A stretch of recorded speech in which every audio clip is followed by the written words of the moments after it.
All right, cool. All right, got the Kershaw brothers in here. Sir. One thing I was thinking about when I was bringing it on, I was like, we got Columbus's Incredible Hulk, and we got Willie Beeman, 614 Willie Beeman coming in. That's funny. Yeah, man. So, I'll try.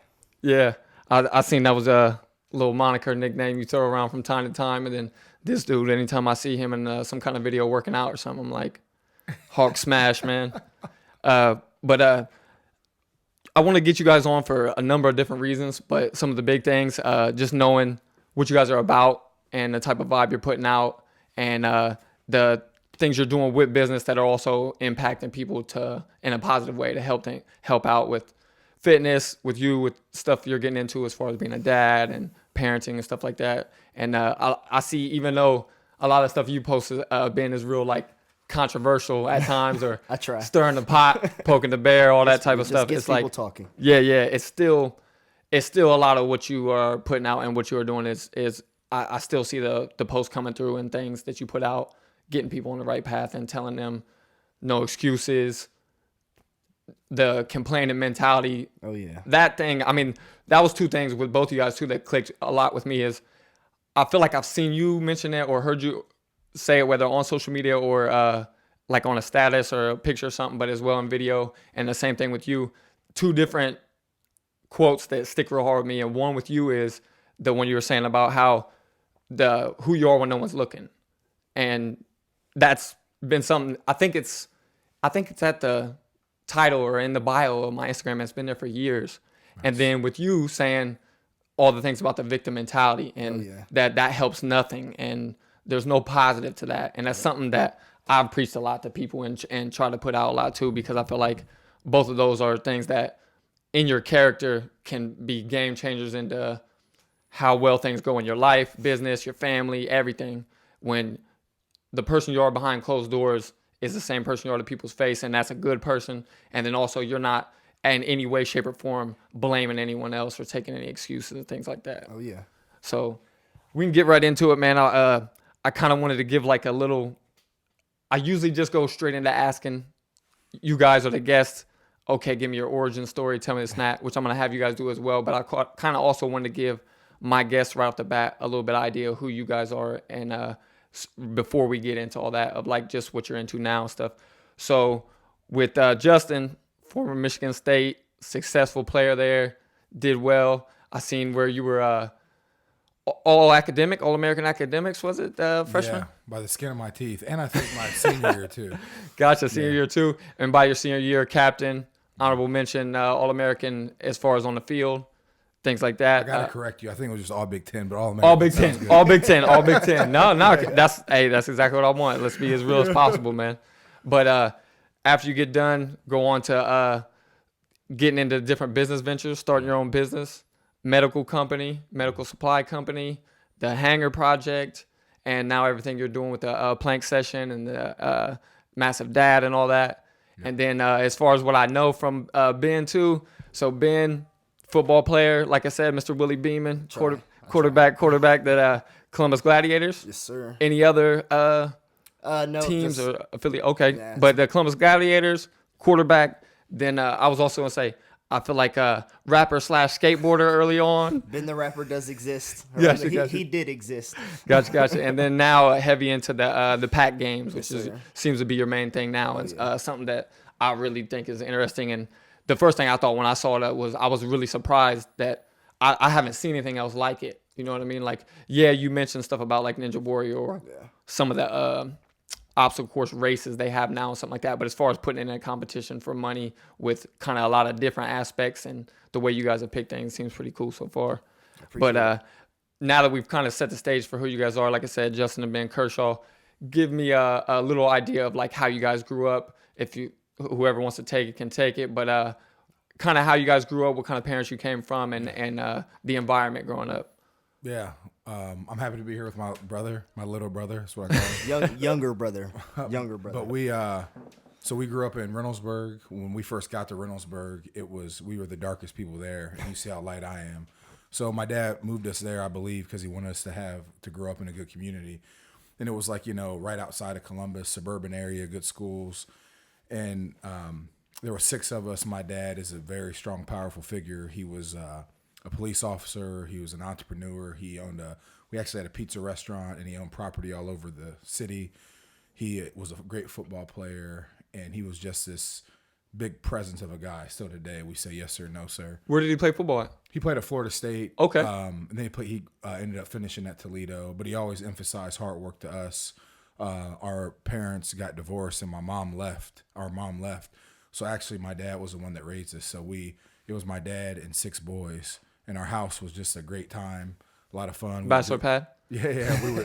We would drink a gallon of milk a day, but we were always, my dad raised us to be very disciplined and sound, and things weren't always perfect, but he worked hard to teach us right from wrong, and we had a lot of fun. There were a lot of holes in the walls. There was a lot of things that I won't mention on your podcast, but yeah. So we grew up in Reynoldsburg. We were pushed to play sports, and my dad always said that sports could give us an opportunity. So, I'm the second oldest, and I've always loved my brothers, and I've always felt not only a sense of gratefulness for being the older one, but a sense of responsibility to bring my brothers along, and any success that any of my brothers have is because of me. So. Oh, okay. Gotcha. I'll give him slight credit for a couple things, but we all work hard. Gotcha. And what is the age of both of you guys? I think you might be the same age as me. Yeah, I'm Josh. 33, so there's 4 years between us. Cool. So the age range, Daryl's 34, and then our youngest brother, Spencer, is 23. Yeah, 23. Gotcha. Like I told you guys, and we talked a little bit about before the podcast, I knew your family for a long time as far as like Josh and his siblings. Yeah. And the thing it made me think about when I've seen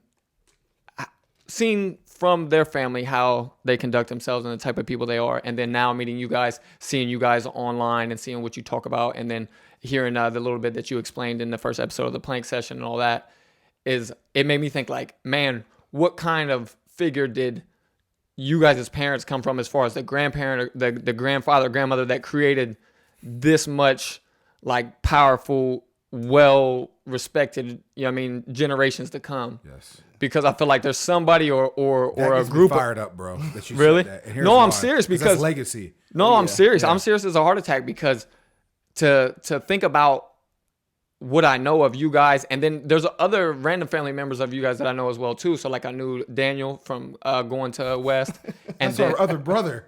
He's like another brother to us. Gotcha. Yeah. And then Tori is the one that plays a lot in the tournaments and stuff with Josh, right? Yeah. So I know a good amount, and I've never seen nothing but good from everybody. Don't get me wrong. I know, like you said, everybody has their own things, and I'm not trying to put anybody to say anybody's perfect or anything like that. But it's like, from what came from the older generations, it seems like you guys must have really had a grandparent or two or multiple people older than your parents even that created them and to be those type of parents as well, and to just, like you said, build that legacy going forward. Yeah. So I'm honored that you said that, and I'll point to our grandmother. We call her Mama, Jana Andrea Kershaw. She's the matriarch of our family.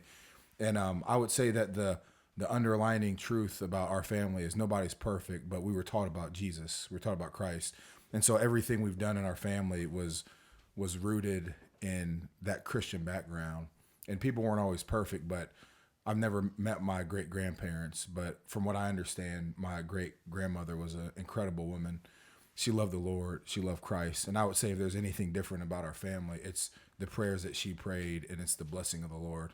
Gotcha. Yeah. And it makes a lot of sense. I think I talked a little bit with Josh and other guests about it, and I've had a lot of conversations with other people about it. It's like, even if you're not a super religious person or you kind of grow up in it and then veer away from it, a lot of times just getting those values early on is what sets the stage for sure. And what I feel like, I think I told Josh too that I listened to some woman that was an atheist, and she was talking with a guy that I follow a lot, Jordan Peterson.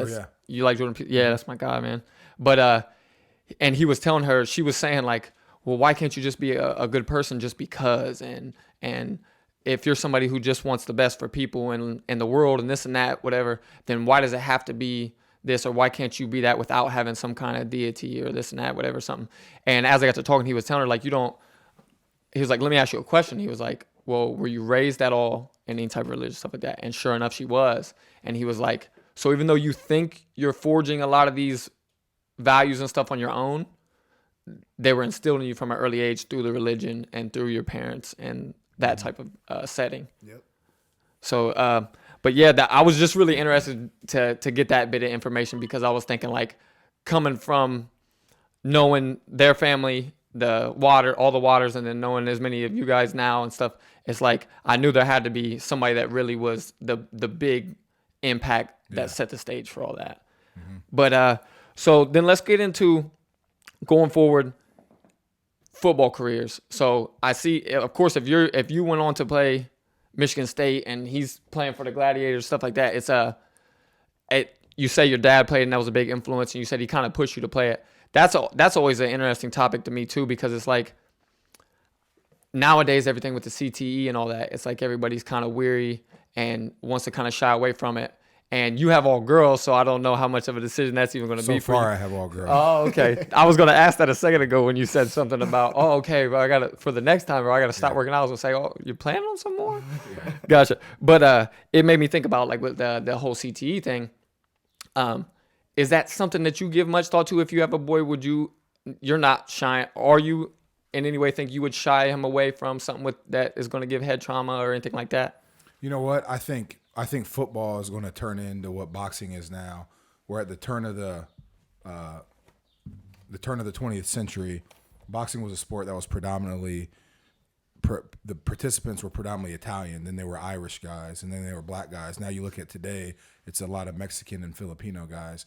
And the reason I bring up those ethnicities, it's once your group reaches a certain socioeconomic status, you don't have to get punched in the head anymore. It's just like LeBron's kids. They'd be the best football players ever, but they don't have to get punched in the head to play. So I think what football is going to turn into is a kind of southern get out the hood sport. And I mean, you look at the numbers now, they're already going down. And I believe the NFL had the opportunity years ago to right this wrong, where they could have got rid of the face masks. They could have stayed ahead of the game, but they had this big pot that they were protecting, where now it's almost too late, and the data shows it. Now, if I have a son, when I have a son, I would say, look, buddy, if you want to play, but I would prefer you play golf or baseball. I think wrestling's a good sport that helps you with toughness. But if you're going to play, be a quarterback or a punter, because I mean, you go to a country club and see like Tiger Woods. You watch the Masters, everything's green and beautiful. And I love football. I love what the sport represents.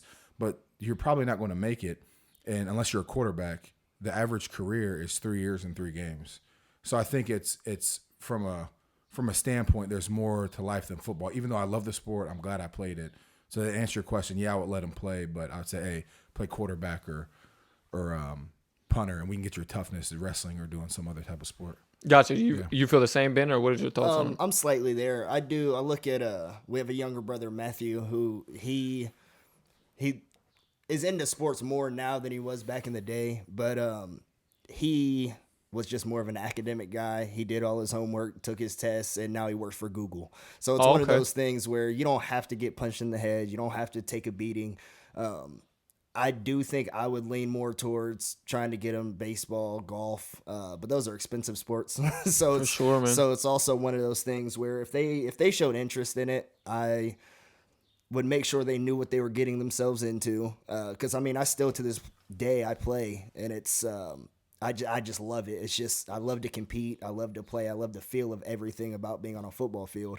So I would kind of hope they share that same interest, but at the same time, if you don't have to get hit, don't get hit. Right. It's a tough scenario, I feel like, because kind of what you mentioned too, where it's like the values and everything that come along with it and how much it teaches you. Football, wrestling, things that are really hard and grueling physically, I feel like lead to that, you know what I mean, and help with that. And a lot of hard practices and weightlifting and things like that come along with it, where it's like, same thing with me, like if I have a son or when I have a son, however you want to say it, it's something that I can't say that I would like be like absolutely not or try to push him away. Same kind of thing like you're saying, but it still is a little scary the more we're hearing and the more we're learning that like sometimes the slightest impact or one bad hit, one concussion, one something can change a lot, and we're just now learning that. But it's still something that I feel like is in a lot of ways creating a lot of good men. So so for that reason, it's tough to shy away from it. I think the data is there, but I also think it's a bit overblown because thank God I played football for my whole life, and there's a little bit wrong with me mentally, but I feel good. You know, Right. I feel good. Our dad played. There's guys that played a lot more football than I have. Look at Ed Reed. He's healthy. He's doing well. Right. So it's I don't think you should live your life in fear, but I just want kids, especially black kids, to know there's more to do than outside of sports regardless. Like this is an opportunity. Now if you're 6'8" with a great jump shot, we'll take you to the NBA. Right. But there's just so much more to do than those sports. But football, there's nothing like it to where you can be combative, you're with a team, you know, it builds character. It takes a lot of toughness. Yeah, discipline, leadership, learning to lose, all kinds of, I mean, just trying to continuously get better. There's so many things about sports in general. Yeah. And that's why I think even guys like you that played football and still play football and things like that still kind of lean towards letting them play or not completely saying it's out of the window or say like we still would like to see our kids get into sports for the most part because of what it does on that side of things. Did you play at West? I didn't. I was a sissy back then because my thoughts were if I play football and I get hurt, then I'm not going to be able to play basketball season. And basketball was more important to me. Gotcha. So, and it was like I was telling him, man, up until maybe 5-6 years ago, I was 155. I was a stick with zero muscle. I mean, I'm still a tiny guy now, but I see your tricep bulging out, dog. Man, I'm just trying to get like you guys, man. Especially you, Hawk Smash. But I was always so small too, and I played a little bit of Little League and stuff, so it really wasn't something that was constant and something that I really knew, okay, I'd be this good or it would really be something for me where I'd get a lot of playing time and this and that. And then if I did get hurt, I was like, man, I can't even imagine sitting watching basketball season because of something other than if I was to get hurt in a basketball game. Mm-hmm. So for those reasons, I shied away, but I still played with my family and street football and all that. But I see any extracurriculars as pluses because I can look at like Justin's daughter who does gymnastics, dance, violin. I mean, I think all that stuff teaches just the hard work. It teaches you, especially gymnastics, you're not always going to win.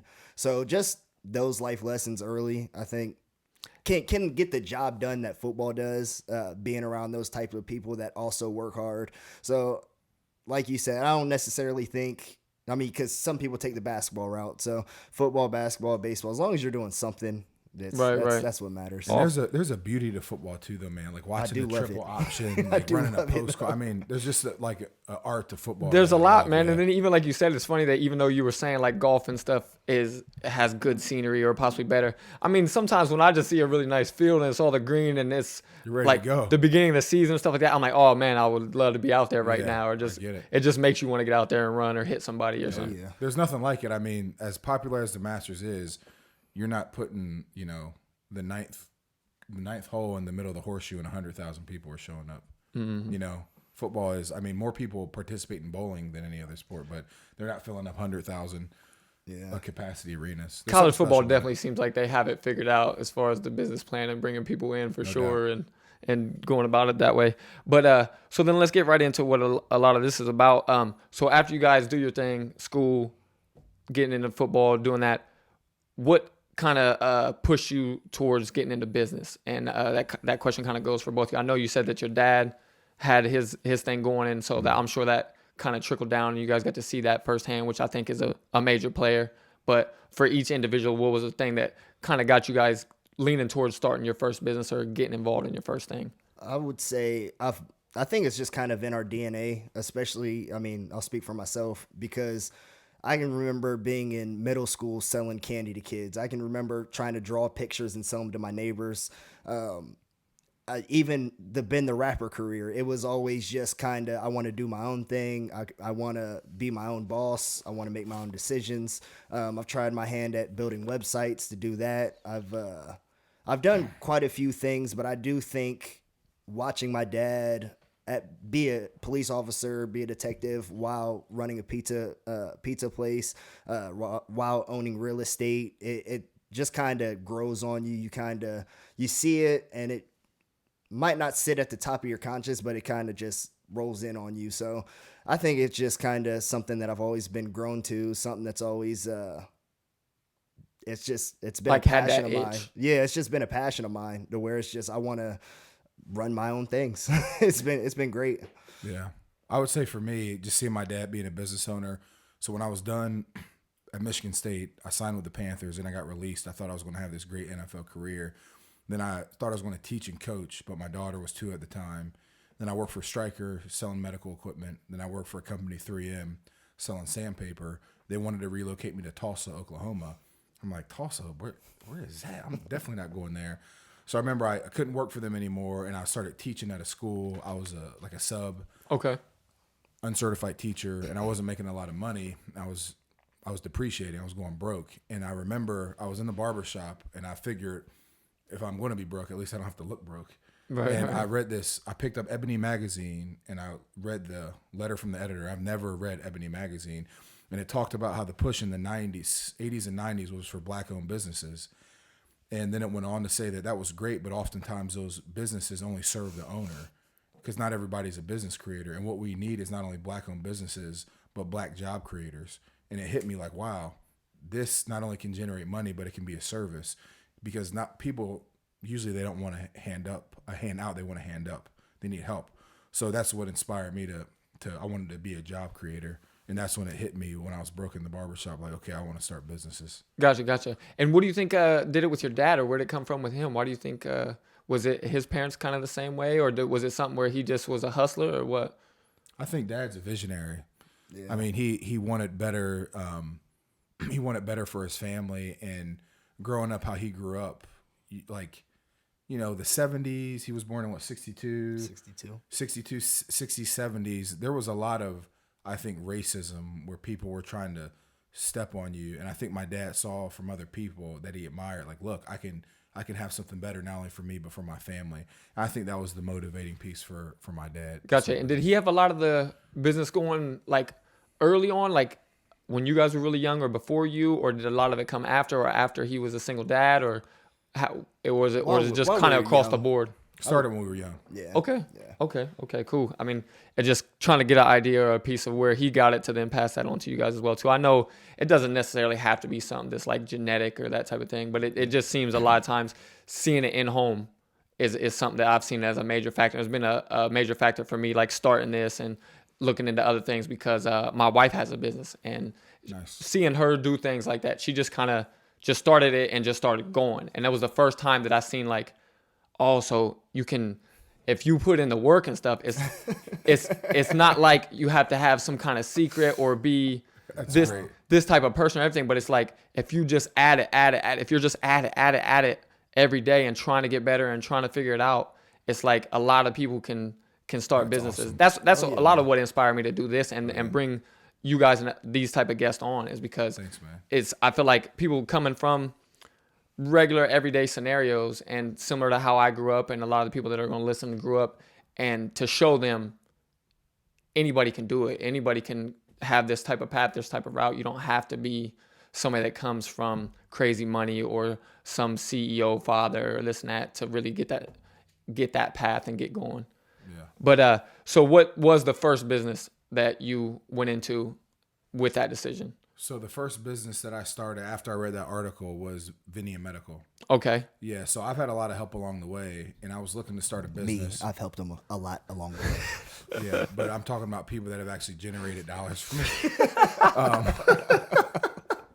So yeah, I mean, I'll give you the whole story. So it was, I'll just give you the abbreviated version. So I had the background of medical sales, and a lot of times, these medical device companies will look for former athletes because you're naturally competitive. You can take orders.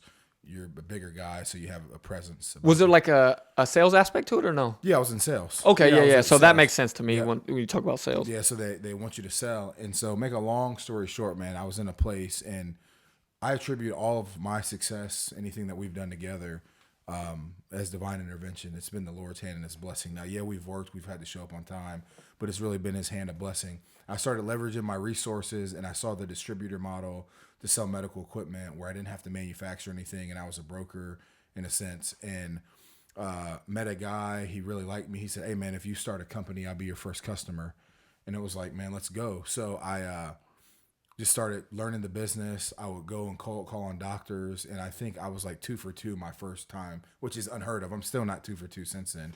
And the business started to grow and grow. And I was 26 at the time, and Ben was rapping in California. And I was like, hey, man, look, I know our other brother was graduating. I was like, look, man, I know Dad wants you to be home. You're no good at rapping. Why don't you, I'll get your flight home, which he still owes me $400. It's all good. But I'll get your flight home because I think I need help with this. I remember he came in, and I had never hired anybody ever. Like, I had never hired anybody, I had never managed anybody. I mean, I knew how to be a leader in a locker room. But then it's like, I remember we were at remember I was like, hey, there's a dress code. Yes. We used to have a dress code. And I remember us eating at Rusty Bucket, and I'm sitting there like, Lord, I hope this works. Like, I hope this works. And it's been, ever since then, it's been 6 years. Oh, it's been 6? Yeah, and we've, or nearly almost 6 years. 6. Yeah, and it's been good, man. So called him. He hasn't been back to California since. Listen, I found out they sold all my stuff. That's the only reason I didn't go back. Oh, really? Who is they? Who is they? But it's I mean, that's how it worked out. And then from there, I learned a lot about I became fascinated with Kickstarter. Okay. And that people could not even they could just have an idea and put it on the computer, and that people would pay for it. It's like, wow, I'm gonna come up with an idea. And I came up with the hanger. I saw this cool hanger in Santa Monica, and I was like, I'm gonna make a better hanger. So we started manufacturing at Columbus, and I thought if I could put it online, it would just like it would flow like the salmon to the Capistrano, just like come. But it's not how it works.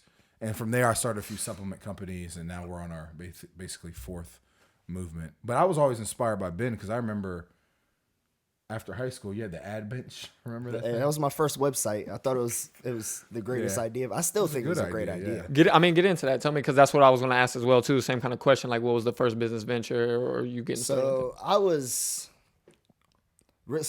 went to Toledo. I was there for a semester. School's just not my thing. I think I can work hard. Excuse me. I can work hard. I think school and me just never mixed and matched. But so I came back. I was working at Steak and Shake at the time, and I dreamt about an idea for a website. Can we touch on that Steak and Shake though? Oh, please do. Because he was grinding, but he thought he was like making bread at the Balling time. out of control. Hey, if you can work at Steak and Shake and make about $15 an hour serving, that's what you want. Yeah. Well, at the time when you're only 21, barely 21, I'll take that. But so I just had an idea. It was almost like an Angie's List, but you just take the park bench you see with people's ads on it, and I was just like, let's make a website out of that. There's no website built around that. And I came with that. I spent all my money on it, spent all my time on it, and sadly just kind of let it fall off while I got jobs at Applebee's, Ruby Tuesdays, and things like that. And I think those first ventures are the best for you because they usually don't go the way you expect them to. So I just went from there to, I had a couple friends that were like, hey, we see you work hard. We like your website ideas, but we want you to manage us as performers. I'm like, okay, cool. That lasted a week. And then I was like, you know what? I'm going to try to be a rapper myself because they were terrible. And I was like, I'm better than this. So I tried to do that. I actually, like you said, moved out to California, moved out to San Diego, actually, and was doing my thing there. I have performed in Hollywood in front of many people, but I've also performed in front of like 3 people. So you take what you can get. Right. But yeah, he called me back and wanted me to come up for my brother's graduation. But then, but it was, the whole ploy was just to get me to work for him. Oh, okay. And which the first year was just babysitting, but we won't get into that. But ever since then, it's just, I think just a never-ending grind to figure out what my true passion is. Because I do love working with my brother. I love working with all of my brothers. I wouldn't say medical sales is my passion, but entrepreneurship and being able to call our sales company like something that's ours. Yeah. And that's the best part. Sorry to interrupt, but where did the name come from? What was the name about? So Venia Medical. So when I was about to start the company, I was doing a lot of research, and a lot of the medical companies I saw had Latin names. Okay. And I wanted it to appear bigger. I wasn't going to call it Kershaw Medical. So I saw Venia was a Latin name. I thought it meant favor or grace, but it means like to come, like come over here.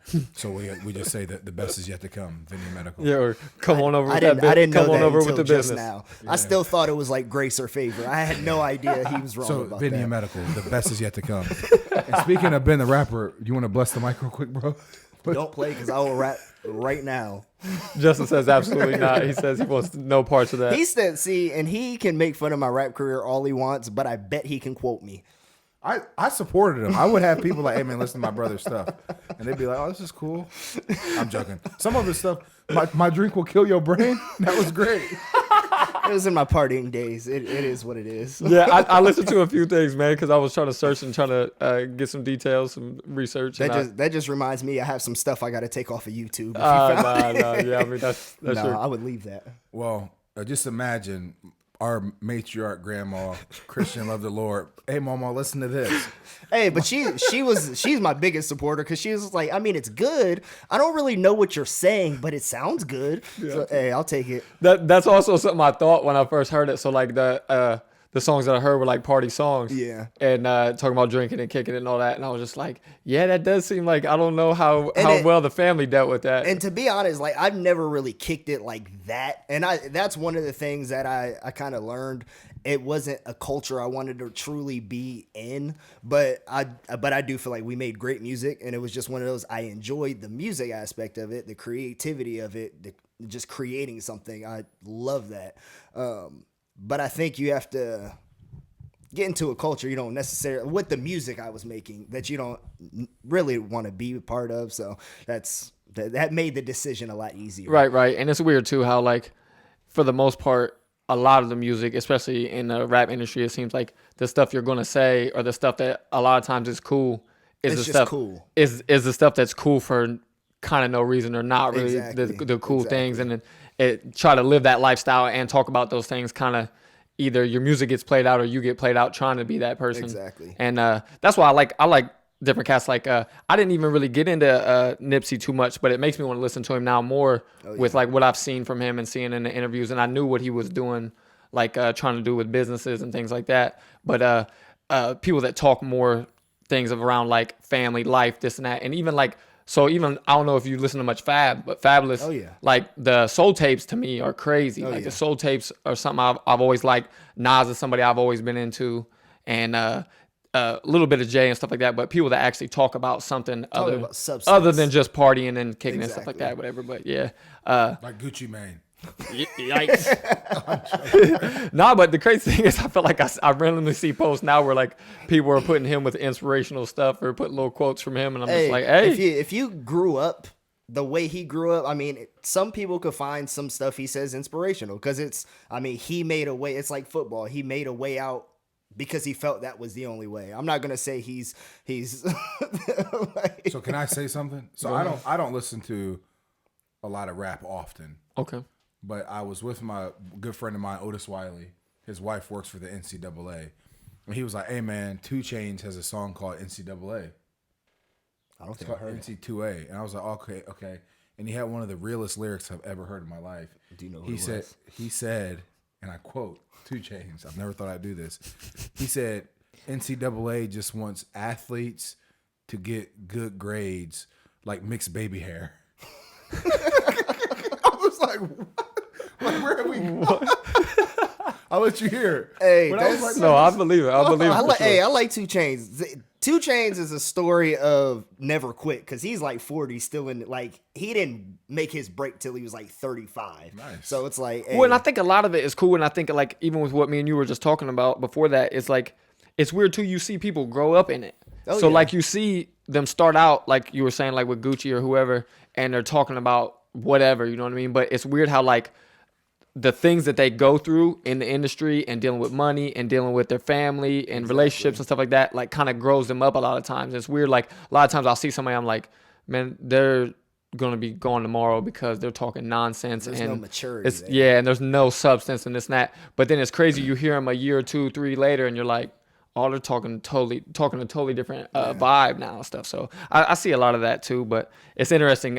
So after the rapper trying to do the rap thing and coming back here, what was the next, like, so his next thing was get involved with the Hanger. Yeah. What was your next so it's where we're at now with the Pack Games. It was really created, out of something I would like to see myself doing. Like, I'm just a very competitive person. Growing up with 5 brothers, we're all competitive with each other. I mean, it was a fight to see who got the last piece of bacon every morning. So it really just came from that, not out of thin air, but we wanted to move more towards the obstacle sport world, just because we see all these facilities popping up, and it's like, look, these people are already establishing these new obstacles that people love to do.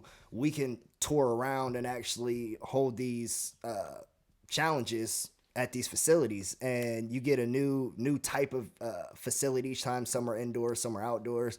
But it really just stemmed from something I wanted to do, something I could see myself competing in, but my knees don't work the way they used to too much football. But yeah, so we're just head first into that right now. Gotcha. And so where did the thought process come from, or even the way that you're doing it to get the different locations and stuff? It's like you said earlier, it is something that I even myself feel like hasn't really been done. So it's kind of a learning process. I'm just making the calls. Hey, we want to do this at your facility. How do you feel about it? Here's the email that shows you exactly what our competition's about. And people are very, very open to it. They love the fact they've never seen a competition like that. We get a lot of staff members that it's like, we called you to see if we could hold this here, but they all want to compete in it. So gotcha. It's been That's great. dope. And we our next one, not to plug in, but May 19th in Columbus, and their entire staff is competing in it. And it's just one of those things where it's like, they want us to have everybody compete against them as a team. So it's just something that it was a small idea, but the more people talk about it, it just fires me up and makes me realize I really have something I think could really just give a new outlet for people to compete. So, I definitely think it's something that a lot of people are going to get interested in fast. And the logo and the merch and stuff, I love the logo. that's all I wear now. Yeah, I see that. That's why I'm always like, man, I got to get something going for me so I can I'm the type of guy, the older I get, I'm like, man, I just want to wear the same thing all the time almost. And I'm like, if I get my merch going or some kind of brand or something, it'll be what I wear every day. It's one less thing to think Yes, about, honestly. yes. It's just, I have 7 of the same shirt every day. Like, people think it's the same shirt over and over. I'm like, I have 7 of the same shirt. I promise I do. So I also seen like Troy Webster on in the early videos or pictures or things going on with that. He worked with me for a little while. Where at? At Republic Airlines. Okay. That's like Troy. another brother. That's Okay. best friend status family. right there. Gotcha. Yeah, that made me wonder. Like, was it kind of like a joint thing that you guys kind of did together, or did you just kind of bring him on? I brought him on. Okay. It's more of, he's competitive like me, football player like me. Mm-hmm. Hey, I need some people to test some stuff. You may blow your Achilles out, but it's a chance you got to be willing to take. Right. He actually hurt his foot the first time we did it and didn't want to do it again. But I'm like, we got all we needed. So Right. Yeah, Troy's a real cool dude, man. He didn't work there for super long, but the time that he did, I got to know him a little bit, and we had a decent amount of conversations about a little bit of everything. Great guy. Yeah, He's in the fire academy now. So. Oh, really? That's what I was gonna ask. What he was up to nowadays. Yeah, That's good to hear. I'm glad he's doing good. Oh yeah. But I saw a lot of the older videos. I watched a lot of the older videos just trying to get a vibe, and like I said, I like seeing what it's about and what a lot of the challenges and stuff that's on there. I seen the one that you were on, and I was like, man, this dude, what kind of savage comes in there in an outfit where he looks like he just came from a Clippers game or something and just kills the competition. Like, just comes in and starts ripping the deadlifts off the floor, basically. And I'm like, did him too 315? fast, Was it 315? Yeah, that was crazy. Listen, he won. He murdered the workout, but I promise he called me 2-3 hours later. He was like, I'm fried right now. Oh, that was he was serious, like, bro. he was like, I'm laid out. I'm hurting right now. I remember that. that's that level of competition in you. That's that mentality. That's that mentality. Yeah, you gotta yeah. have that mentality. I think with you guys coming from so many brothers, and then like you said, just the kind of standard that's set in your family and everything, it only makes sense that you guys just are competitive like crazy like that and attack it with that kind of ferocity. That was fun, man. I think we are competitive, and I've always, the most competitive person I've ever met in my life is my wife. Like, she'll even like compete like cleaning the bathroom or something. Like, I did a better job than you. But I've noticed people that are very competitive, they don't, I heard a guy one time say, "I'm the most competitive guy in the world. I beat my daughter at checkers." I'm like, "Come on, man. It's your, you know what I mean?" Mm-hmm. But I think our family is just naturally competitive. We push each other to be better. It was nuts to see you get out there, and I'm just like, hold on, man. Is he in jeans, a t-shirt, and a hat?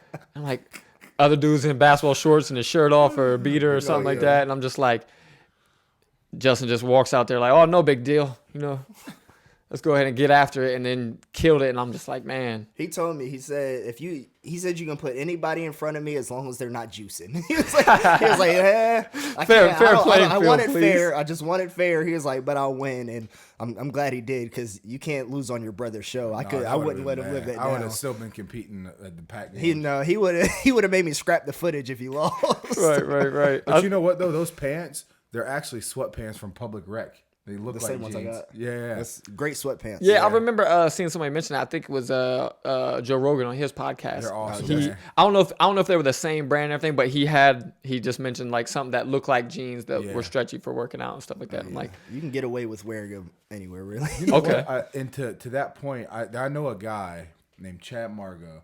He keeps 220. He keeps 315 deadlift bar in his garage.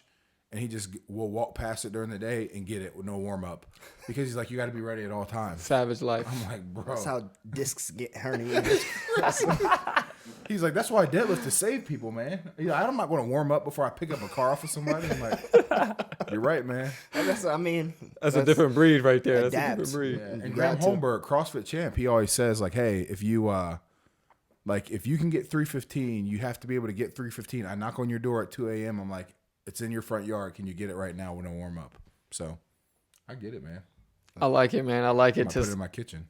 Yeah, and one of the big things first that I seen from you was doing the ball slams in the dress clothes. Oh yeah. Yeah, and I'm like, and I know, if things are purposeful and what you're doing now with the movement and stuff like that, but it's still, I loved everything about that, because I'm always telling people, and I'll randomly post of me working out at the park, working out on my lunch break from work, and working out at the park with my daughter, working out in my backyard, and I just tell people like, you can make it happen. You know what I mean? There's a lot of people who have a lot of excuses. Same thing like I posted last night with Mark Sisson doing like a band workout that he says he does traveling. 65 years old, ripped, looks like he just stepped out of a fitness magazine.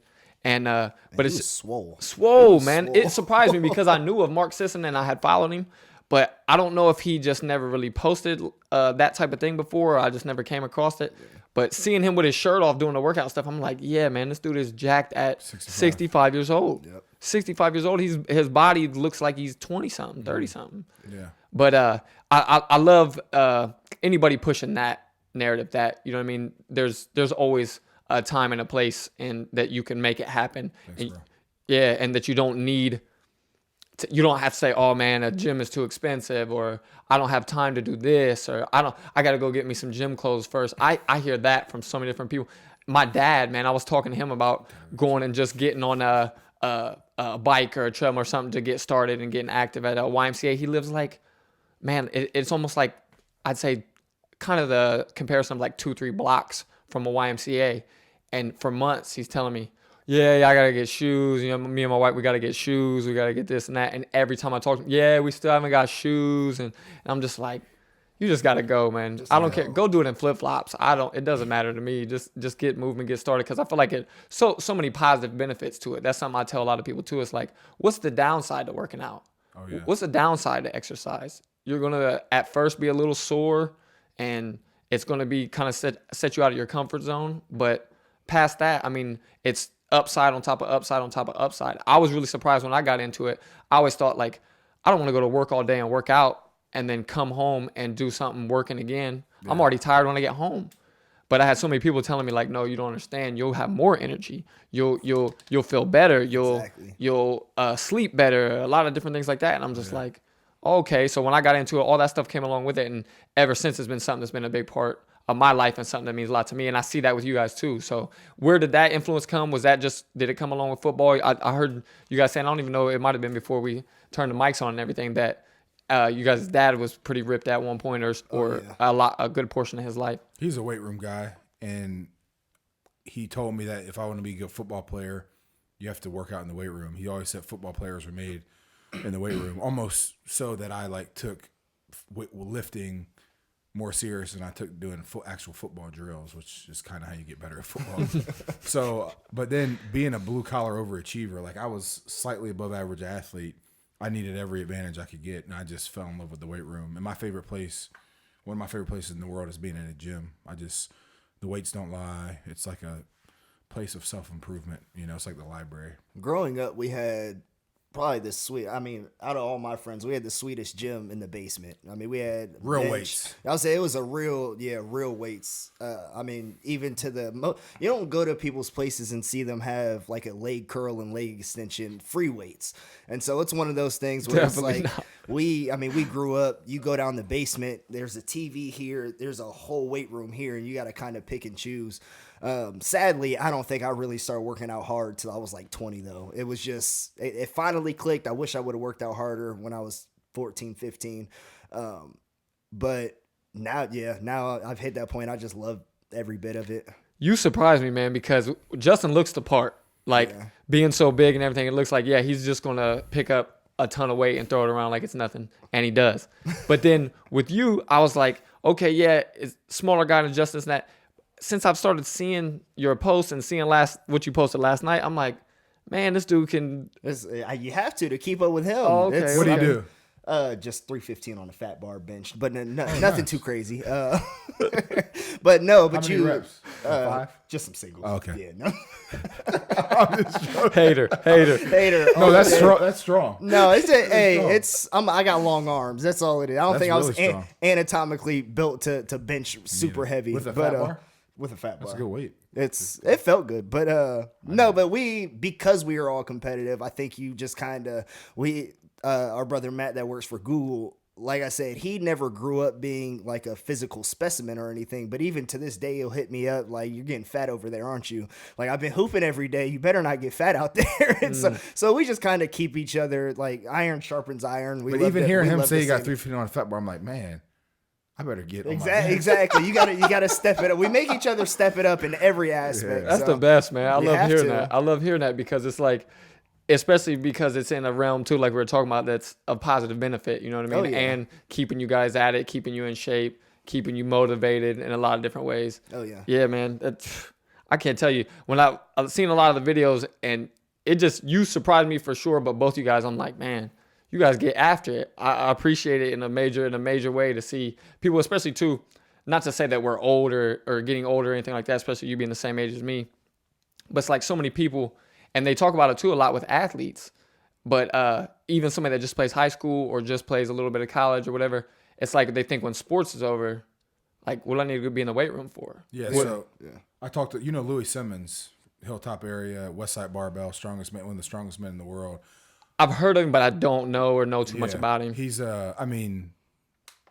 he's the king of powerlifting. Okay. Basically. Like the man, I ran into him at a restaurant and I asked him one time, I said, hey Louis, what's the strongest age you've ever felt?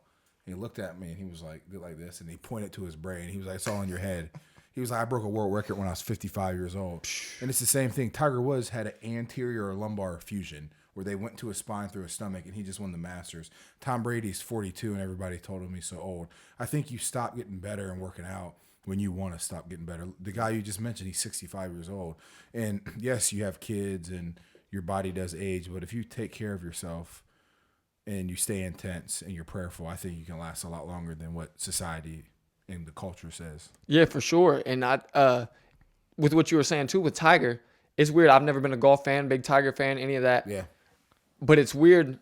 When this happened, I was like super happy for him. Excited. I was super excited. And the thing that I thought about was like, and it makes me think about the saying and that I've seen you put on a lot of stuff as far as like, what's the thing about the hungry wolf or the wolf on the hill is never as hungry as the wolf climbing it. Right. And it's like, so the fact that he had adversity and he was no longer on top and he had to work to kind of come back underdog this time in around. the worst way, like you said, that kind of surgery, man. I mean, how many times did any of us see on, whether it be on ESPN, on SportsCenter, or on if you were flipping through the channels, or a golf person to actually see when the matches were going on and things, that people just say, oh, he's done. You know what I mean? He's done. Did you see that mug shot? I thought he was done. That too. That too. Man, but that was what was crazy to me about feeling so good and so happy for him, is because I'm redemption. like, it's not like he was this super good guy for me to feel so good for him. You know what I mean? Or like always known for the right things, and it's not like kind of like No. LeBron or other people that I've kind of attached to, and then the people I bring on here. But it was still just like, man, that struggle and that never giving up is what I really felt like was crazy, and I really appreciated. That's where I think the victim mentality comes into play, to where it's, I mean, we all felt sorry for him, but he could have felt sorry for himself. And I mean, he had what is it, $840 million. He could have just, I mean, he could have just started. You could have been on a yacht doing whatever you want to do, but I mean, he just has that mentality. He wasn't gonna just lay down and die, so he wanted redemption. I mean, that's that was word for that it. was another major factor that I thought about right off the bat. Is I'm like, it could have, for a number of reasons, but especially having that kind of money too. You would think that somebody that would have that kind of fight to try to come back would be like, oh yeah, they need the money, or on top of this, on top of that, whatever. And it's like, no, he Wants to win. He just wanted to win. He just has that in him. He just has that fight in him. That I don't know. If I had $840 million, I don't, like, what would you be doing? Like, especially after spine surgery. I mean, serious spine surgery. It's not, I mean, this isn't something low class. So, I mean, he could have easily just lay down and died. He could have fell off the face of the earth, but I mean. And then with all the ridicule that was coming along with it, from what happened with the situation with his wife and all that, and then also, oh, he's washed up, he's old, or oh, his back's done, and this and that, blah blah. Shot. That was when just he fuel. got arrested. Yeah, that was just fuel. Like, I mean, and I don't think too many people on this planet could have used that as fuel and actually came out on top. But yeah, I mean, I'm still amazed by it. Yeah, man, everything about it was like a big shock to me, and something that I could care less about golf. I'm gonna be honest with you. I could care less. I could care less. Most people until Tiger starts playing. Yeah, true. Very true. Very true.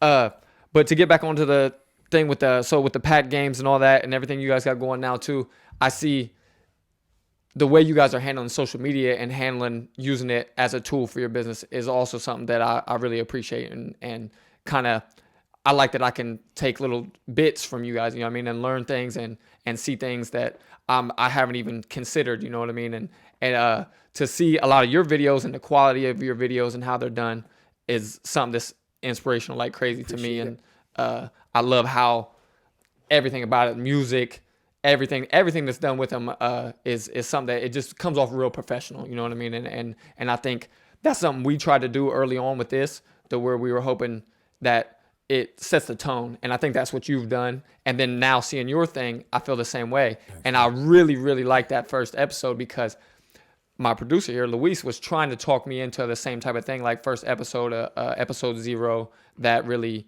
explained what things were going to be about, who I am, this and that. And I had got on this kick of like the whole Gary Vee thing. I think like, just start, man, just go, just stop worrying that you have to have an intro and you got to do this. And I was just like, man, let's just get it started and let's get rolling. Let's start doing our episodes. But then when I watched yours, I was like, man, that made me wish I did one, because I was like, it was good, man. I liked it a lot. And I liked everything you talked about in there. And I think it was like the perfect setup to have people know who you are, what's coming, and what's important to you and what you're trying to do with it. And the thing I also want to ask a little bit about is, that was the first time I heard the whole my dad on Oprah thing. Oh yeah. And I was like, what exactly was that about? I feel like that's something that you mentioned in there that you didn't really get into too much, but people might be interested just to hear, just to know, because it's such a big name. Right. So I'll break it down to you because I want to teach people. But our dad was really on Oprah, but that was a hook. I intentionally did that because people, there's so much information out there, you know? And I'm like, this is a moment that really impacted my life when I was a kid. Like, my dad was on Oprah. It was crazy, and I remember it. And so I intentionally put that out there so people would say, his dad was on Oprah, what's he talking about? And they would click on it. Then you have a story associated with that.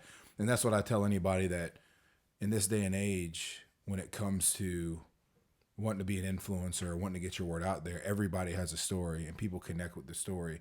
But in order for them to hear your story, you have to have a good hook. So it was a true story, and I was fortunate enough to have the good hook there, where my dad was on Oprah, and it was really inspiring. I thought it was normal. Like, yeah, my dad's on Oprah. That's, normal day. Right.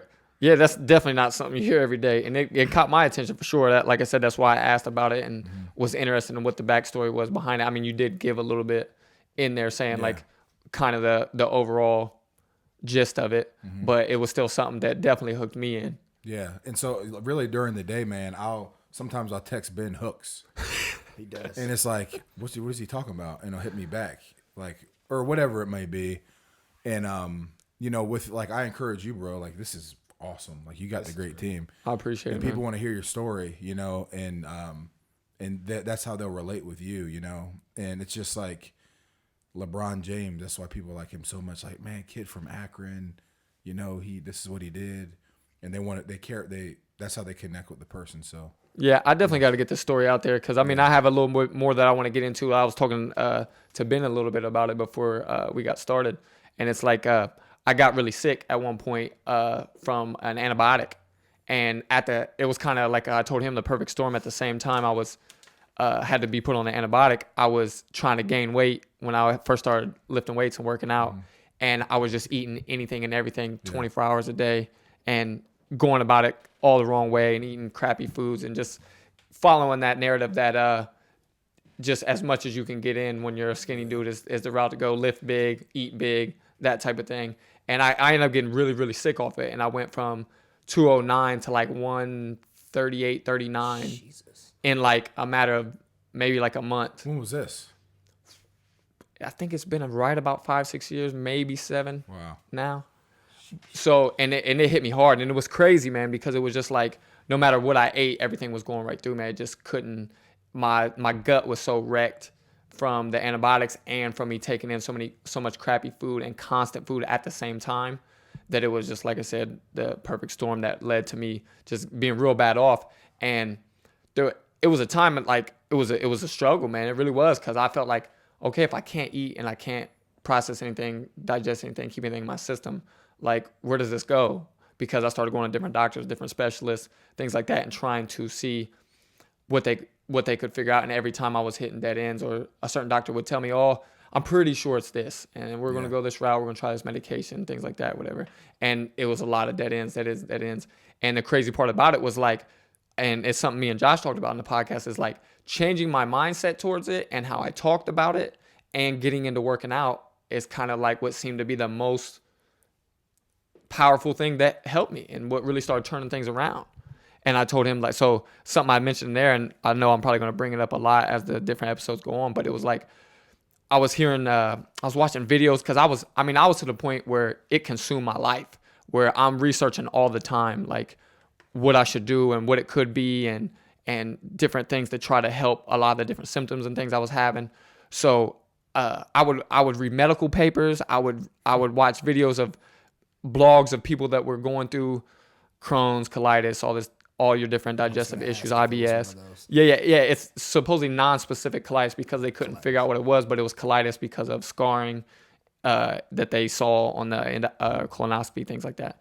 But I saw a video that this one guy was saying, I feel like my turnaround was one day when I heard somebody say, if you start saying, when you're talking to people or even telling yourself, instead of saying I've been sick for this long, you say I've been getting better for this long, or I've been slowly getting better since this time, or whatever.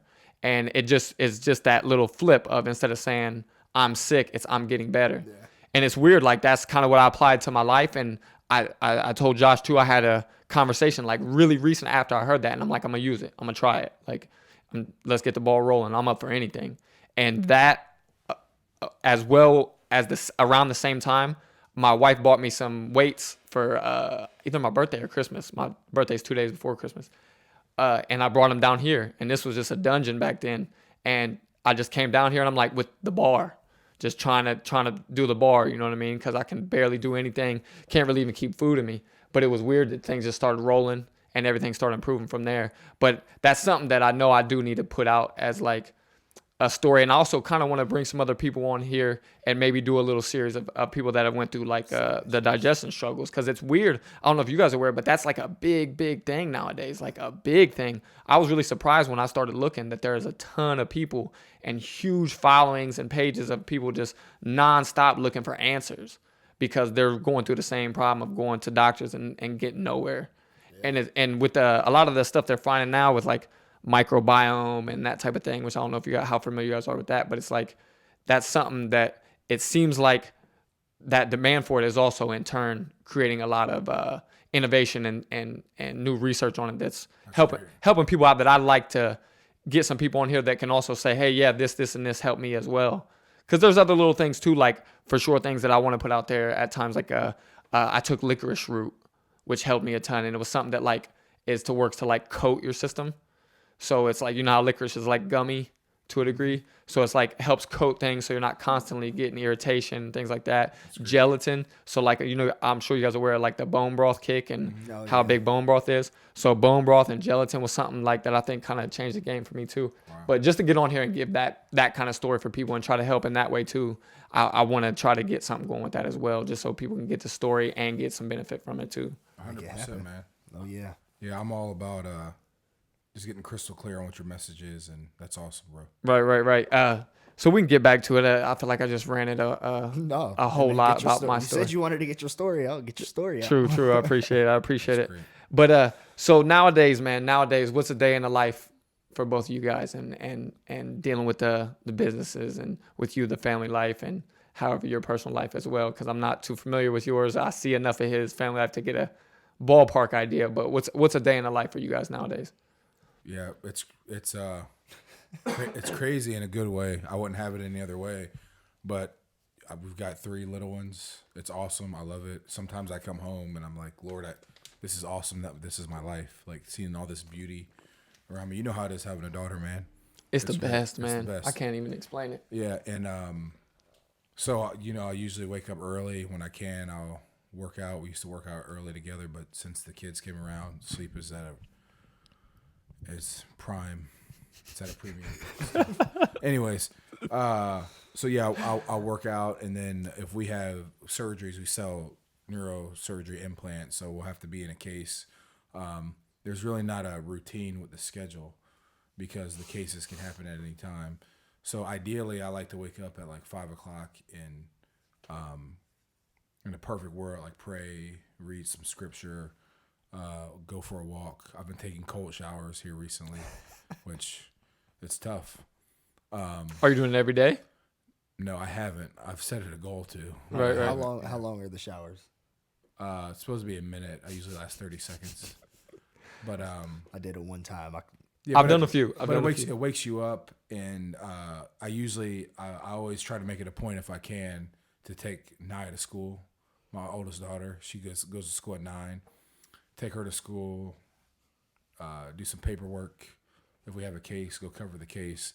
But then also we're filming a lot right now with the podcast, the Plank Session, and then also we're putting together a course called the PM Method, which is a program geared for men so they can get powerful, not only physically but mentally, emotionally, and spiritually. So we're really excited about that. We'll finish filming that tomorrow.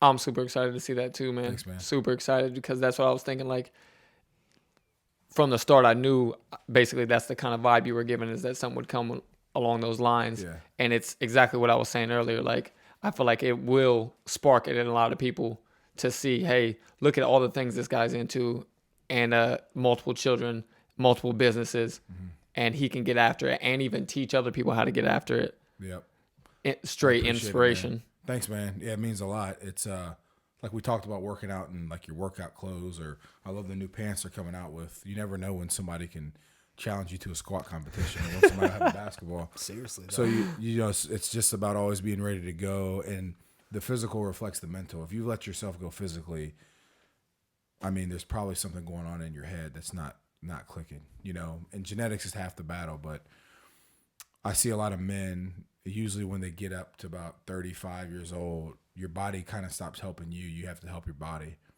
And it's like, listen, guys, there's a lot at stake here. There's more than everybody wishes they were 6'8" with a jump shot and playing in the NBA championship, but you playing with your daughter, or another guy teaching his son how to do math problems or whatever it is, you want to get out of your life the max amount of health possible. That's your responsibility.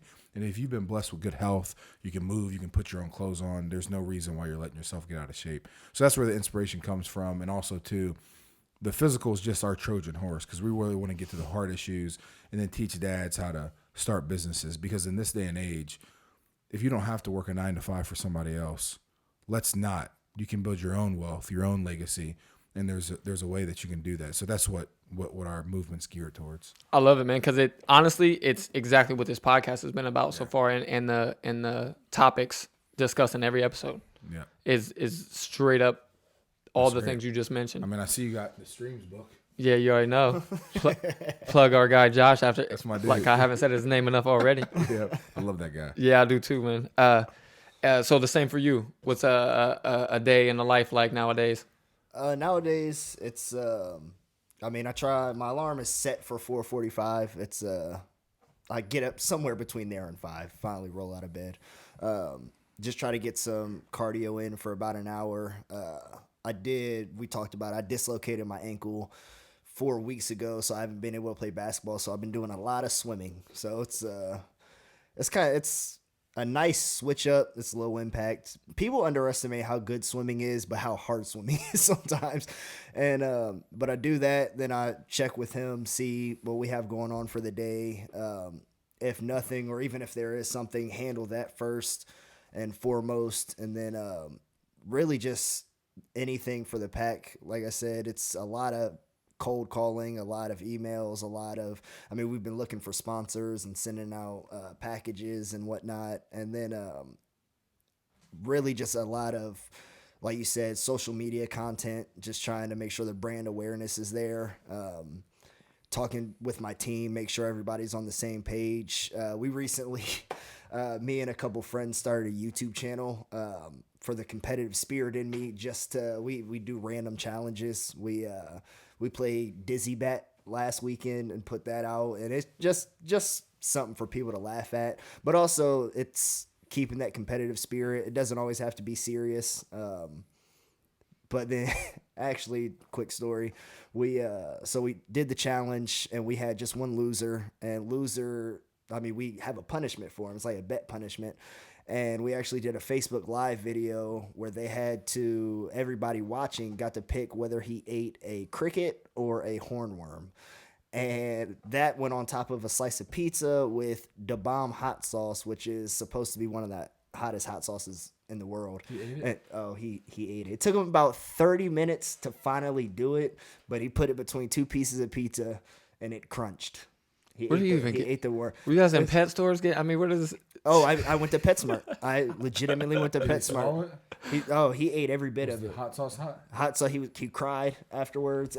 But it's one of those things where I told my friend, like, look, let's just live a little. Like, we don't have anything else we're doing. Well, and the pack games thing is, like you said, kind of so serious and geared towards exactly the physical aspect of things. It's kind of a nice switch up to add in the laughing and laid back thing that also helps bring attention to the pack at the same time. And me and Justin actually had a good talk a couple weeks ago where he said it and it really struck a chord with me. He's trying to get my story. He was like, why are you doing what you're doing? Why are you doing? And he kept asking, like, and I'm trying to give him an answer, but I'm like, and it kept coming down to, he was like, look, you're the competition guy. He was just like, everything you want to do is based around competition. Be the competition guy. And it might sound stupid, but I'm just like, you know what? Everything I do want to be a competition. So it's just one of those things where even with my friends, I just want to show that lighter side where it's like me and my friends, we have stupid competitions. What I'm doing with the pack games, it's a competition I would compete in. I still play football. I still, up until recently, play basketball at LA every day. And it's doesn't have to be serious to where it's like nobody's making money out here, but at the same time, it forces you to be your best self. I think competition forces a person to be their best self, or you lose, and I don't like to lose. So, right. So that's just that's where I keep my motivation throughout the day. I don't want to hit any point where I feel like somebody's outworking me. So I try to be in bed by midnight and up at 5 o'clock. So gotcha. Yeah. So you're a light sleeper as well. I've never really liked sleeping, actually. It's just, I feel like I could be doing something better. Some people love sleep, and I don't hate on them for it, because every now and then I do hit that point where it's just like, I just don't talk to me. I just need to sleep. But I do lay there most times like I could be doing something something better. That's something more crazy. fun, That's something- total opposite to me. Sorry to interrupt. I don't have kids. I don't have Yeah. kids, and I understand. Like he said, sleep for him is a premium. I haven't seen him in the gym before since then. I'm gonna go ahead and point that out. But for me, it just I'm a morning person. If you wake me up at 4, I'm never gonna be mad at you for it. I'm like, all right, let's go. Yeah, that's crazy. That's total opposite of me. Even before I had kids, I still was like, sleep was my thing. And a big part of it was before I worked out, I was always tired. Yeah. Before I worked out, and I was skinny and high metabolism and I was eating crap all the time. I was always tired. That was probably the big Did factor. you sleep of it, a lot? I don't recall. Like never slept a growing lot. up in high school, did you sleep a lot? No. Okay, well, I was gonna say lack of sleep stunning my growth, but if he didn't sleep, then I can't use that as an excuse. No, I've never slept a lot. I think I probably sleep more now. I start to see the benefits of sleep more.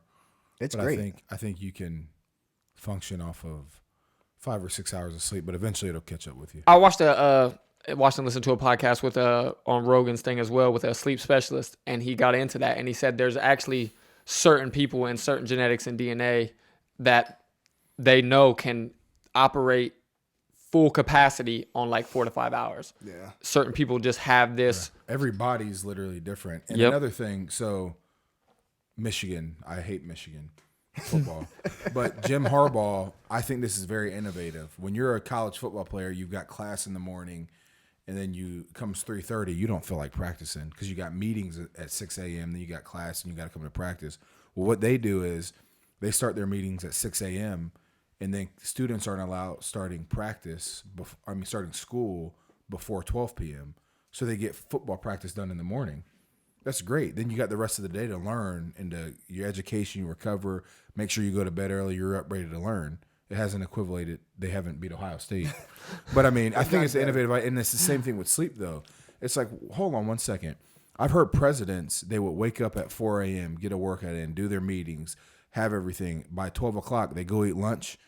They're done by 12:30. They put their, like, pajamas on. They take a nap, wake up, take a shower. Then they start the second part of their day.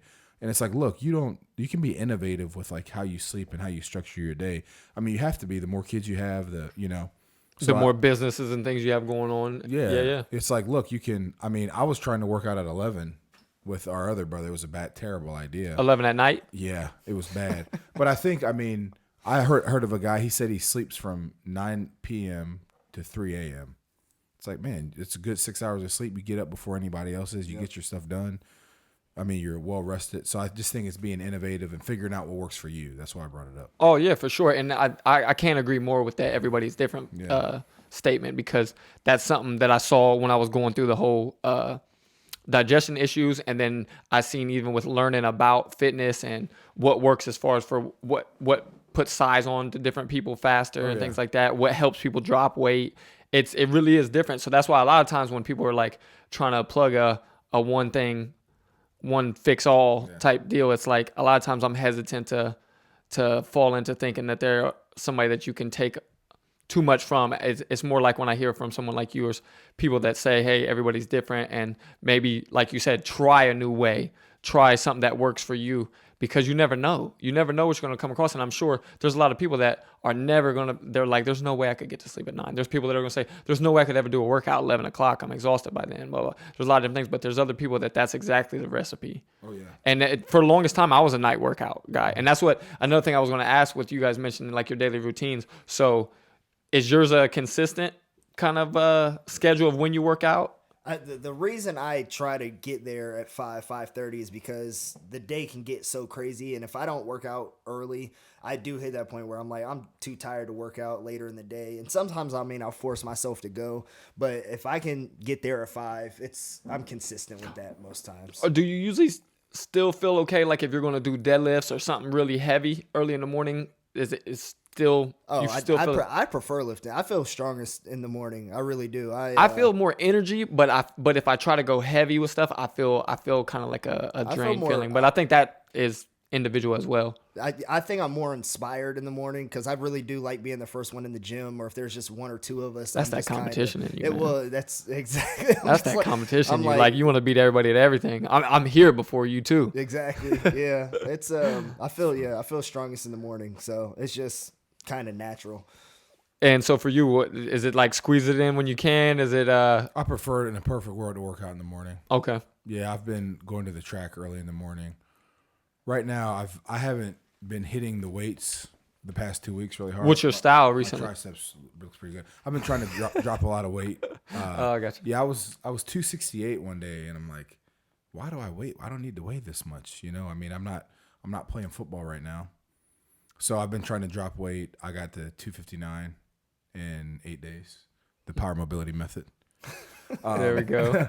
But yeah, so I've been doing a lot of running, a lot of body weight stuff, and also my 9-year-old daughter, she's really motivated me because she's a gymnast and she finished second in the state, there, and she's like ripped. She's got a 6-pack, but her body weight stuff is so on point, you know. Where I've started to do a lot of At body core weight strength. stuff. Yeah, and like even Ben, I saw he was like doing pull-ups like it was nothing.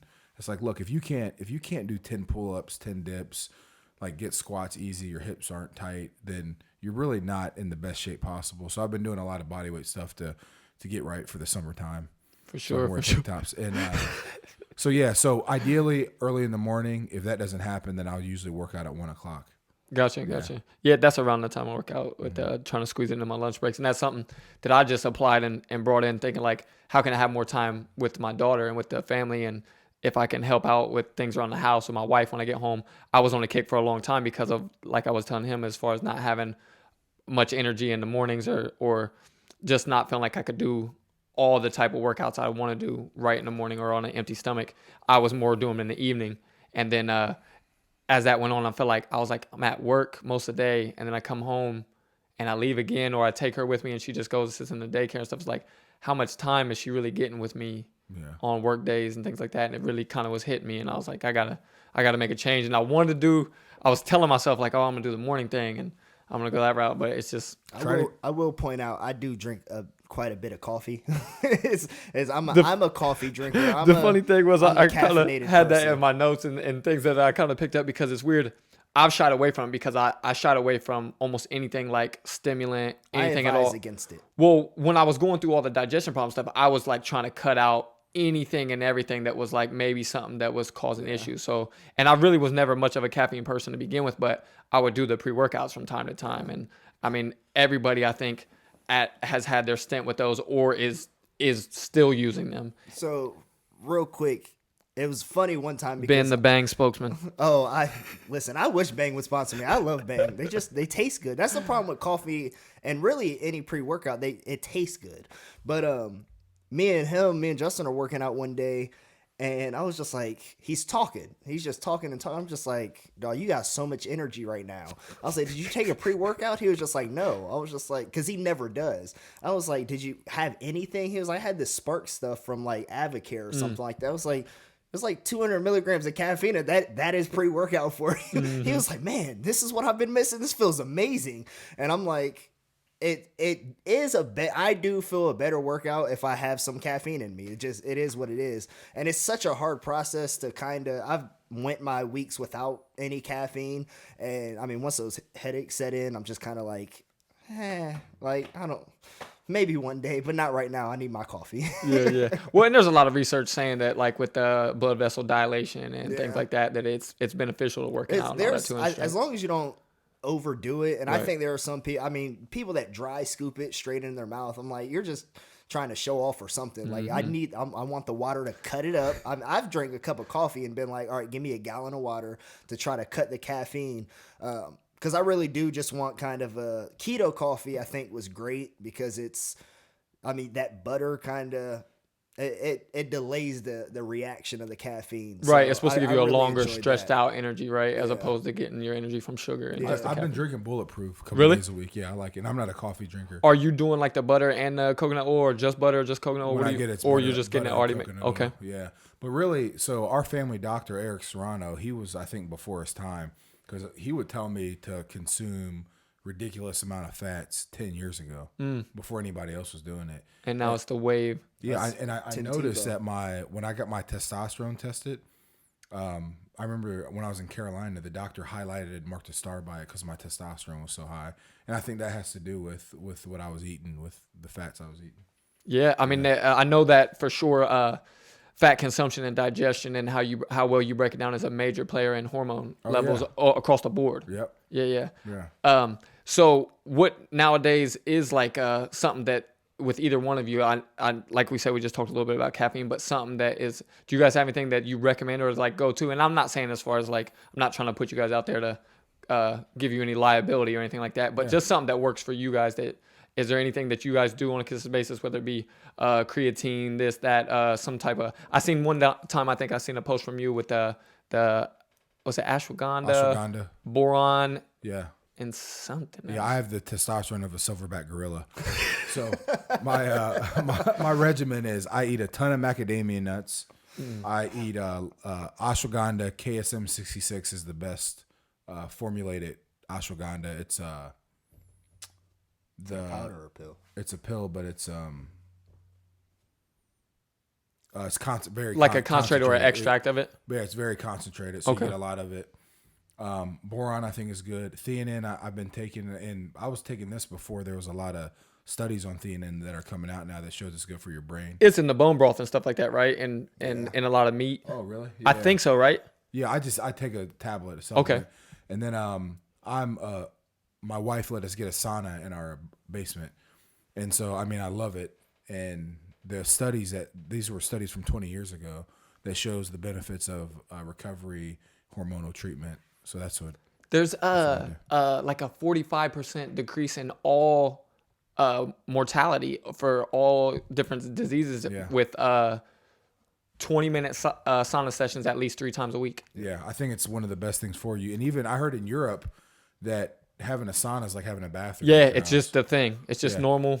Everybody doing it. It's going to be a big boom here, I guarantee. Oh yeah, for sure. Because even now they have the infrared ones too, where the infrared. I don't know. Have you guys dabbled with those at all? But yeah, I don't think those are good because it's like your body's being heated from the inside like a out. microwave. Mm-hmm. It's like a microwave where the dry sauna with the coals, it's not steam, it's dry, but you sprinkle the water and it gets hot. And ours gets up to 170. Yeah, that's like about the temperature that I like it. Yeah, it's just like a little box, but I love it, man. I've been trying to talk my wife into putting one in here, and I'm like, dude, Justin, I'm bringing on, and he mentioned something about he's got one in his house. You know what I mean? I'm trying to just persuade her how I can. Fit it down here all day. It can be part of your decor, man. Oh, yeah. It's like a nice wooden box with a glass door. He has plank sessions. You could do sauna sessions. Yeah.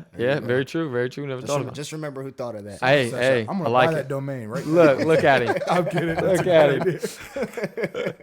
But yeah, so the sauna was a big thing too. That's something I didn't mention, but it was a big thing in me kind of getting my health back and stuff as well too. And it's weird how like getting that sweat. That's something I think about a lot, and I mentioned to a lot of people how much of people's different health issues or nagging issues and stuff could be because they're never breaking a sweat. And the way I came across that is I heard a doctor say that a lot of people don't know rice is high in arsenic. So even brown rice especially. Yes. Yeah. Rice. You always eat the white rice. Well, if you get the brown rice, they say you can get the organic stuff that's grown in California, and supposedly the organic stuff that's grown in California, for some reason it's something in the air because they absorb it from the rice absorbs it from the air and from the soil, but I think mostly from the air. And there's something about that area out there that they have a lot of places and companies that grow it out there specifically because the arsenic levels are low. But she was saying how it's a poison, you know what I mean? It's something that's for a long time been known as a poison, and it builds up. And especially a lot of people that are on a health kick or do a lot of fitness, things like that, you eat a lot of rice. It's something that kind of comes with the territory, known as like a clean carb. Well, she was saying that arsenic, for the most part, is only pushed out through sweat.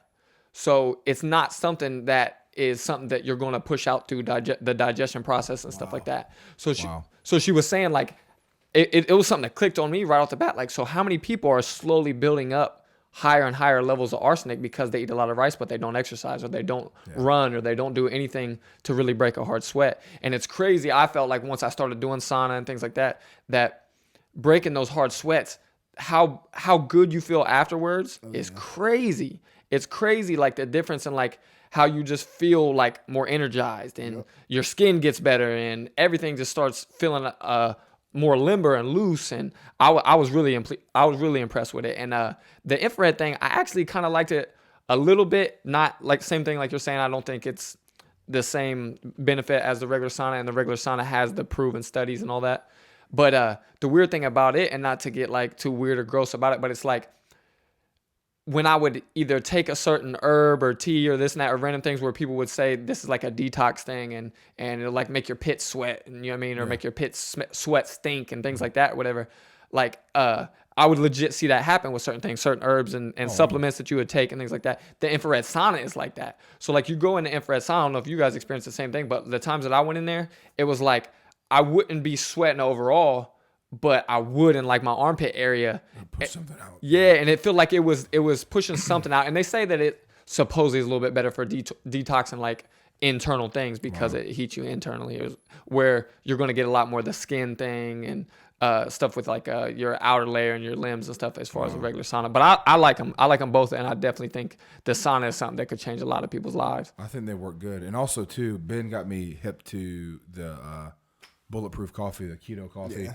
And then kombucha. There's been studies that one of the strands, probiotic strands in kombucha, like makes your testicles larger, increase your testosterone. I'm serious. So I drink a kombucha. I like to get it when it's on sale, but it's I have some in the car.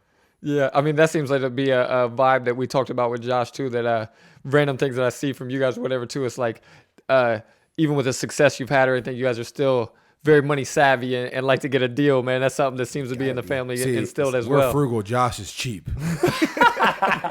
Make sure you tell him. Hey, I'm in the same boat as him. I'm probably a lot cheaper than Josh. It's because we all don't have $840 million like Tiger Woods. Right, man.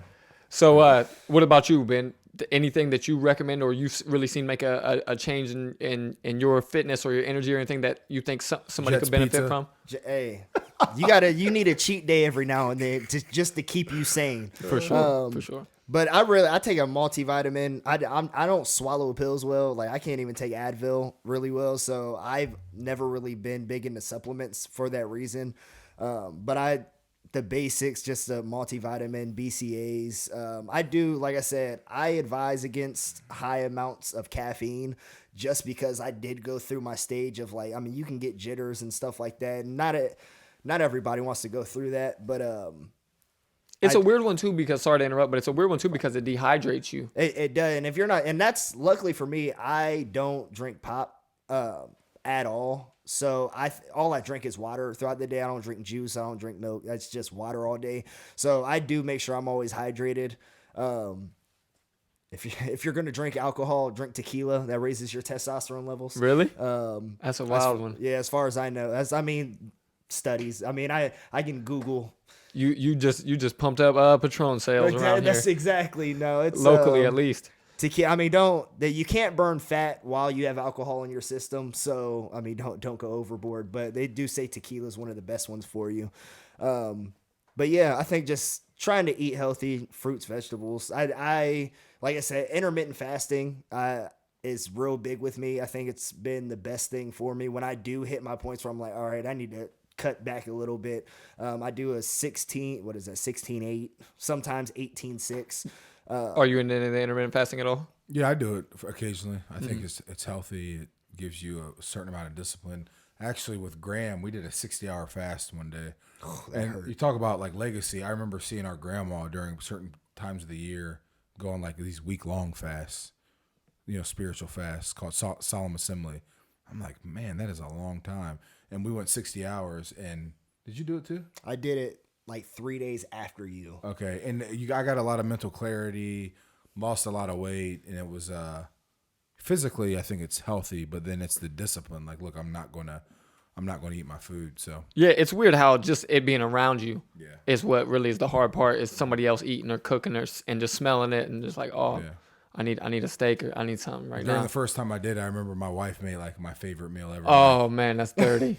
I think it was Jimmy Kimmel he would do 24-hour fasts, and he lost all his weight. He just said he was like, I would eat normal, but for that one day I would just fast all day. He was like, so if you think of if I'm eating 5,000 calories a day, that's 5,000 less in my week. So he was able to lose weight like that. So I think a fast is great for you. Intermittent fasting is great for you. I know a couple people that have told me they've had good results from that. So There's a lot of people saying that you can just skip breakfast and lose like a pound a week or something like that. It's all about. And don't get me wrong, that's not, of course, not eating breakfast and then eating twice as much later, Exactly. but cutting out that portion of It's calories or whatever. calories. It's, caloric intake. I mean, you want to be if you want to lose weight, be in a caloric deficit. For sure. That's all it is. Yeah, and I think people throughout history, like you look back to our original bodies in paleo, people, I mean, they fasted not intentionally. It's like They couldn't find food. We don't have any food. Yeah, they couldn't find food. Like, so, and I think there's a time where your cells are able to recover. You're able to get rid of all the bad stuff. Autophagy. Yeah, exactly. And then also too, it's like if you claim that you're broke, you shouldn't be overweight. That I agree. It's like, what are we eating then? What are you putting your money towards? So anyway, that's off topic. No, I can't agree. Can't agree more, man. I agree. Yeah, I have no comment on that. Well, I I did a post not too long ago telling people, what if I told you probably the best possible thing you could do for your health is completely free and would actually save you money, and it's eating less, It's it. fasting, That's it. and it's crazy. Did you have a lot of responses for that post? Yes and no. Okay, the next time you post the same thing, but at the very top, you're going to say, "You're fat." That's all you're going to say. That's the hook. That's the hook right there. That's the hook right there. My Cutthroat. And yeah, but I mean, it gets your attention. You know what I mean? Because I think that's great. That is great information. But a lot of times on social media, great information is lost because people are scrolling up. But if they say you're fat, they're like, "What is he talking about?" But it'll stop. Gotcha. I mean, it's. I love hearing things like that and getting the bits of information and learning tools that I can use for sure. So I appreciate it big time. I thought it was something that, like, to me, where can you go wrong there? That especially if you're somebody that's looking to lose weight, looking to get healthy, all that. Amen. It was an awesome thing that I felt like more people could take advantage of for sure. That's great. But before we wrap up here, the main thing I also want to get out to people, and I always try to really push this and get this information out from the guests that come on, is so what do you say to the person that is thinking about starting a business or thinking about doing something like what they see from you guys or getting more active on social or something like that? What's just some of the basics that each of you would say, here you go, here's something, here's some things that worked for me or that I learned along the way that can help kick you off faster or a little bit easier, a little bit smoother? Yeah, I would say, so first I have to say any success that I've had, I mean this, it's been the Lord's hand. So I believe in prayer, and we all drink from wells we didn't dig, meaning that like we're sitting here today because somebody cared enough about us to change our diaper. I don't care how bad you got it. Somebody helped you out along the way. So it's just like, be in gratitude, depend on the Lord. And also too is clarity. If you're going to start, like Ben talked about our conversation, if you want to, be an influencer, whatever your business is, get crystal clear on what it is you're going to do. Like crystal clear. And that's why I kept asking Ben, it's like, okay, why? Why are you doing this? Tell me more. What do you want to do? You got to get clear, because then you funnel everything through that clarity. That's number two. And I would say number three is you have to add value in some way. Like this, you have to add as much value as possible. And people, they don't buy products, they buy offers, they buy the story. Like this bottle right here, I could say, hey bro, buy that for $10. It's like, no, I'm not going to buy it. Well, I bet I could sell it to you for $100, because for $100, I'm going to get you a meeting with Gary Vee, Lewis Howes, a coaching session, and a new pair of Jordans that I have in my closet signed by Jordan himself. You'd be like, I'll pay $100 for that. People, they buy the offer. And then you got me fired up with this question is, there's a balance. You have to think inside the box. Like people are like, oh, I'm going to do like, no. People have been in business for hundreds of years. Do exactly what they do. And then your own personality, charm, artistic abilities will give you the foot forward. Because all the information's out there. Everything we just said today, we can Google intermittent fasting. It's like, we're not saying nothing new, but we have our unique stories, our unique giftings, our unique abilities. Think inside the box. and then be willing to learn. So I would say those 4 things. Yeah, and I think those things that we were saying, like you saying, anybody can learn or anybody can find it on the internet, that type of thing. And with the story, it's like the reason I wanted to do this and I like it in this setting is because then they can see regular people doing it, regular people saying it. Yeah, but it's. I mean, I think people that make the biggest impact are unremarkable. Like we grew up in Reynoldsburg, Ohio. You're from the hilltop, but we're willing to grind. We're willing to do those. We're willing to go the extra mile to do those things. And Lord willing, we'll be the people that are making a huge impact. This is how it gets started. But it's our own story. It's our own being authentic. I remember hearing, and I always go back to LeBron because we're the same age. He's a year older than me, and I admire him. But really, he was just a dude from Akron that happened to be 6'8" that grinded. There's no magic pill. It's like, look, learn how to do a jump shot, LeBron, little LeBron that's going to be 6'8" one day. Learn how to dribble with your right and left hand. It's like, maybe he took steroids. I don't know. But the dude is a beast. Well, the dude is a beast, but he had to learn how to dribble the basketball. He had to learn how to lay up with his right hand. He had to learn the fundamentals. And that's why it's like, you don't recreate the wheel here, people. Just like learn as much as you can and do what, Put in the hard work. Put in the hard work, but then do the template. Here's the template. Go and do it. Yeah, and because it made me think, you'll hear a lot of people say, well, he's 6'8". You just threw that out there like it's nothing. He's this kind of build, this kind of genetics. It's not. People don't think about, there's a whole lot of people 6'8" out here. Yeah. There's a whole lot of people that have a similar build, or people don't think so because it's not as seen in the same light as it is with him as often, or his athleticism just seems so overwhelming. Don't get me wrong, he's a once in a lifetime, maybe once ever athlete. But how often do you hear people and stories say, that was one of the things that made me really love his story and him as an athlete. How many times do you hear people say, he's the first one at practice and the last one to leave. He's the first one in the gym and the last one to leave. He's always posting on his social that he's getting after in the off season and the off days, everything like that. So it's not just, he was blessed with this. And that's, I think, really goes into the thing that you say with like the whole people's victim mentality, or must be nice to be this, be that. And you do like what you're saying, follow the blueprint of putting in the work and what's got the other people there. Things and then go further. And then have the resiliency of Andy Dufresne. Shawshank Redemption. I love that movie, man. That's funny you mentioned it. Great movie. Yeah. So on to you, Ben. What are some things that you think you could tell people that are trying to get started or thinking about doing something like you did before we get out of here? I will agree with everything Justin said. I think that all comes into play probably in that order too. I think just doing it, I think everybody has that idea that they see on TV 10 years later and they're like, I came up with that. Everybody's went through that. So there is no excuse. Just do it.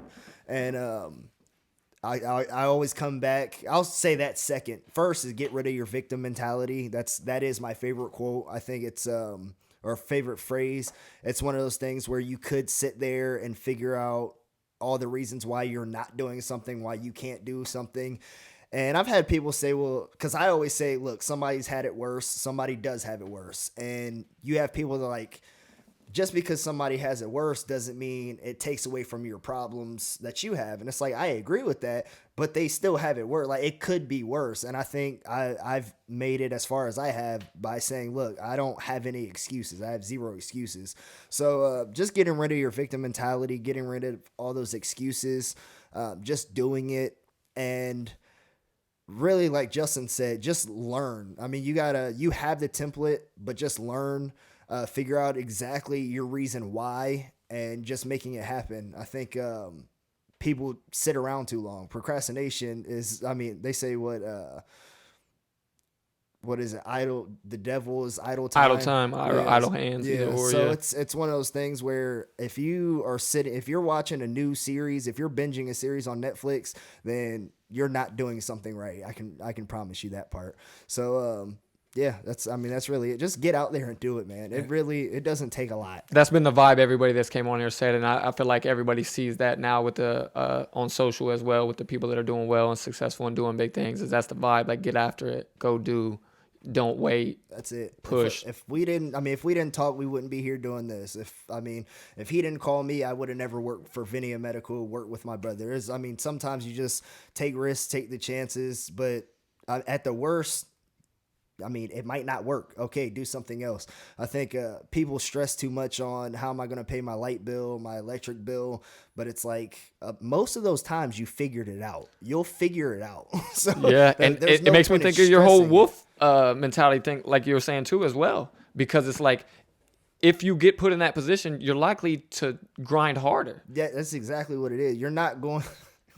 Sorry, I'm looking at a picture of Josh right now. Yeah, But yeah. you're not going to let yourself truly fail. I don't think failing's only when you stop. So it's just do it, work hard, learn your craft, learn your why, and make it happen. Can I add one more thing? For sure, I man. love the motto: ready, fire, aim.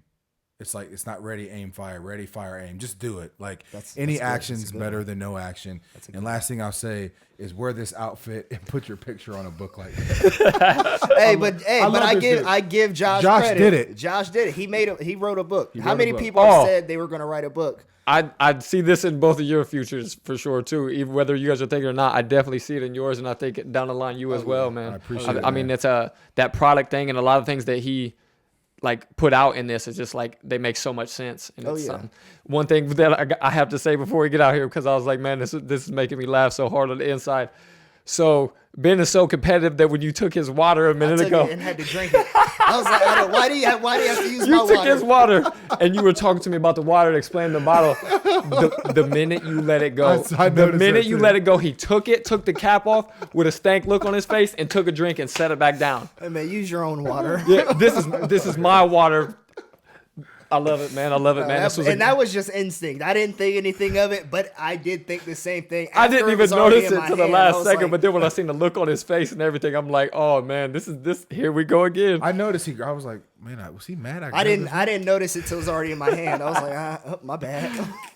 My guys, though, man, I can tell you how much I appreciate you guys coming on, man. This Man, was a I good really time. appreciate it, brother. man.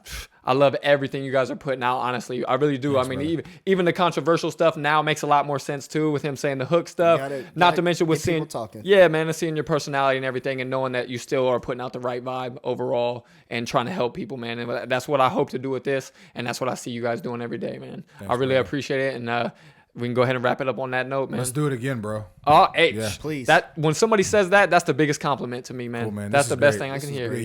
You're off the big things, brother. I love it. I love it. I love it. Appreciate it, guys. Let him shake it first.